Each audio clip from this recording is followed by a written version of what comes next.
I tried out GameStop's PSA grading service against the advice of other YouTubers. I've heard the horror stories of GameStop losing customers' vintage cards they submitted for grading. We're talking literal tens of thousands of dollars of cards lost here. Pretty scary stuff. So what did I do? Well, I dropped off $2,200 of my best Sword and Shield Alt Art Pokemon cards to test out grading at GameStop. I want to know, is grading at GameStop great, or is it a complete dumpster fire? Today I at least got my cards back and we're doing a grade reveal.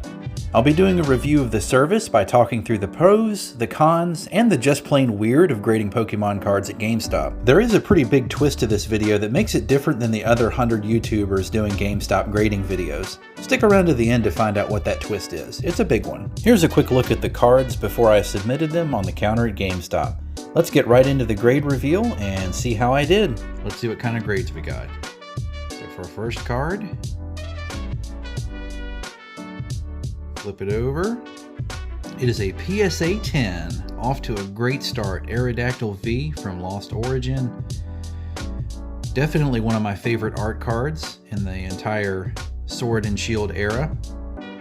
Pretty happy about that.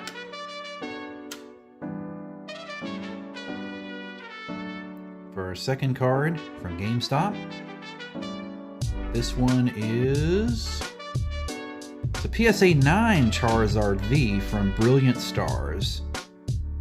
Really solid card and really cool artwork on this too. A little disappointed it didn't get the 10 though. Alright, and for our third card, it is a PSA 10 Espeon VMAX from Fusion Strike. Now this is a banger right here. One of the most expensive cards I submitted in the submission. Absolutely beautiful.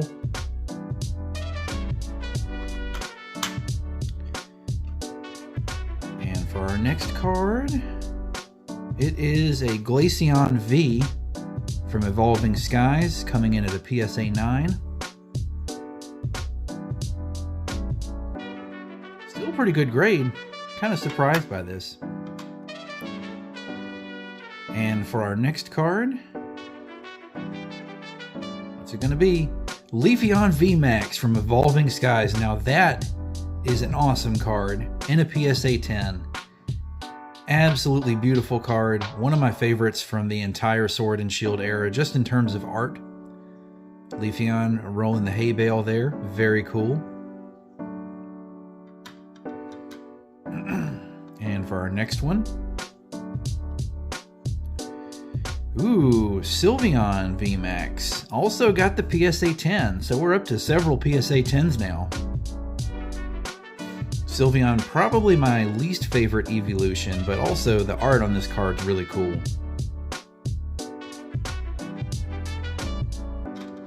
And overall, I'll say the slab condition from GameStop is pretty good too. Like, the slabs don't look beat up at all. Our next card is Dragonite V from Evolving Skies. We got the 9 on that. I'm guessing it's on centering. If you look at it, it looks a little bit heavy on the left side. I think we're down to about 3 cards left. And the next one is Glaceon VMAX. Ooh, okay, so this one we got a 6. And I don't know why we got a 6 on this. As I said, I didn't look at the condition of these cards super closely before submitting. I just mainly looked to see if the centering was okay. But that's definitely disappointing right there. One of my favorite arts out of all of Evolving Skies, and we got a 6 on it, so not great there. And our next card, Lugia V from Silver Tempest. Another sweet, sweet card, and it comes in at a 9, so doing pretty good on grades overall, honestly. Alright, let's see what the last one's going to be. I think I know what it is. We have the Champion's Pass Secret Rainbow Charizard. This one got a PSA 10, and probably my favorite rainbow card out of all of Sword and Shield. So overall, I think we did pretty good.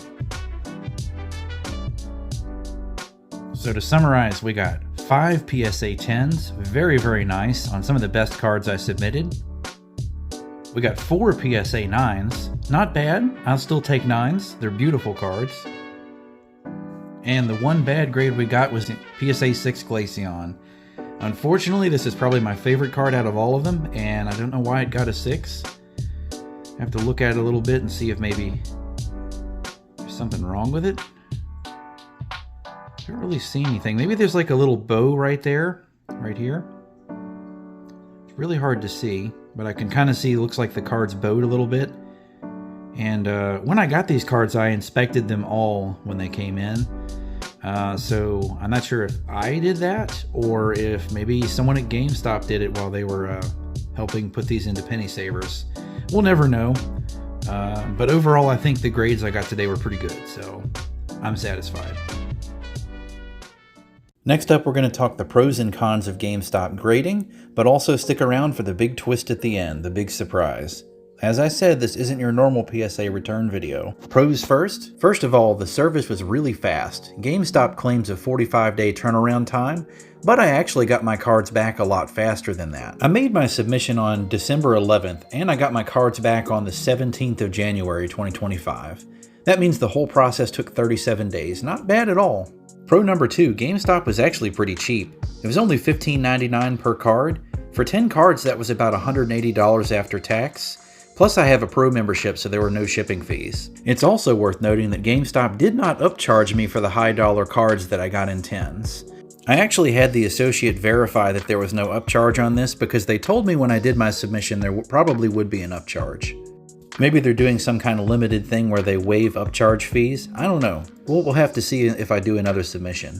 Pro number 3, submitting at GameStop was actually pretty easy and very convenient. Pretty much all I had to do was show up with my cards and help the associate get the cards into card savers. So let's talk through the cons. The GameStop employee who took my submission was very thorough in walking me through the submission process. But I'm fairly certain the employee in question had never handled trading cards before. They were helpful and offered to help me take my cards out of top loaders, but when he was putting the cards into the card savers, he was a bit rough on the cards. At one point, the associate actually put a heavy tablet on top of my top-loaded cards, a big no-no. But I'm not going to beat GameStop too much over this, as they're still training their employees on how to handle trading cards and handle this whole new grading process. I expect to see GameStop get better with this over time as they train up their employees. And now for the just plain weird. As you saw, my cards weren't in the usual PSA box you get when you do a DIY submission at home. The associate explained to me that that is because the manager opened the box to make sure all the cards I submitted were sent back graded. Kinda strange, but maybe a pro. I appreciate the extra quality control, but it's not great for grade reveal videos. Next up, let's talk about the big twist of this video, the big surprise. And after that, we'll get into a quick profit and loss analysis to see if I gained or lost value with this submission. So the big difference in this video is I didn't pull these cards from a pack, or buy them on TCG Player, or trade for them or anything like that. All of the cards in today's submission were pulled from box.gg, the digital mystery box platform. So this video is also taking a look at the card quality that you get from box.gg when you have your actual physical cards shipped to you after you pull them. These cards were more or less randomly chosen from the hundreds of cards I've gotten from Boxed. Mainly for their centering, I didn't really do a detailed condition check on them. Except for when I originally got the cards in the mail, of course. If I average all the grades we got today together, that gives us an average grade of 9.2. Not bad at all. That tracks well with Box's near mint guarantee, and if we grade Boxed on the graduate scale, that basically gives them a 92% or an A-. If you're curious about box.gg, I've got a ton of content up on my channel. Just check out some of the links in the video description. If you want a chance to give Boxed a try for free, I'm running a 5,000 gem giveaway on this video. Just check out the Google Forms entry form in the video description. We'll do one 3,000 gem prize and two 1,000 gem prizes. Feel free to use my affiliate code DRANCARDS on box.gg as well for 5% bonus gems. So let's do a final profit and loss analysis. Figure out what the raw price is, the graded price is, and figure out if we actually made money or lost money with this submission. So I'll put the raw prices up on the screen here for you. These prices are all from the Collector app. I've also rounded the prices to the nearest dollar just to make this easier to see. So dropping in our graded values, you can see we did pretty well on some of the cards we got today. In particular, the VMAX Evolutions we did very well on. These are generally very sought after cards. If we add in the profit and loss numbers here, you can see that Espeon VMAX, we made quite a bit of money on this card. Sylveon and Leafeon. The biggest loss was definitely from the Glaceon VMAX with that god-awful PSA 6. So if we add everything up and look at gained value, we gained $1,316 in value, and if we take the grading cost out of that, that leaves us with $1,136 of gained value. Pretty good, honestly. Really good PSA return. Let me know if you want to see me do more GameStop grading videos like this one.